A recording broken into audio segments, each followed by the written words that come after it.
Sir తాత కూర్చోండి.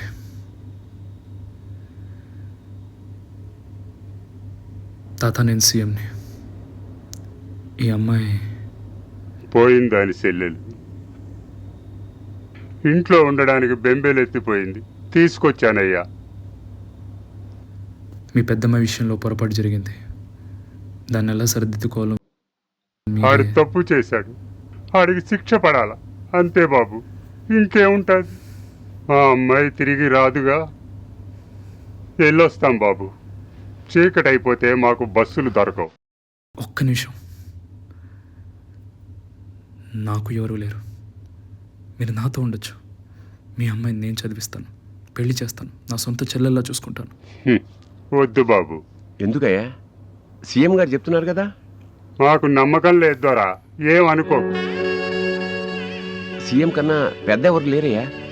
అంత పెద్దోడే మాట తప్పాడయ్యా. మళ్ళీ మాట తప్పడం నమ్మకం ఏంటి సార్?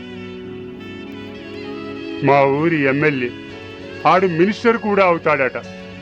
ఆడికి ఎంత గడ్డి పెడితే అర్థమవుతుందయ్యా ఆడి ఊర్లో ఆడాలని, కూతుర్లుగా చూసుకోవాలని. దున్నపోతుల్లో మీద పడి నా కూతుర్ని చెరిస్తే సిగ్గు లేకుండా ఆ దున్నపోతులు కొమ్ము కాచాడయ్యా. అది మీ జాతి. మీ మాట మీద నమ్మకం పోయింది సార్.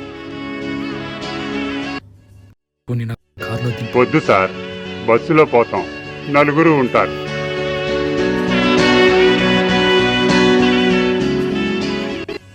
వాళ్ళకి మనం న్యాయం చేయలేమా?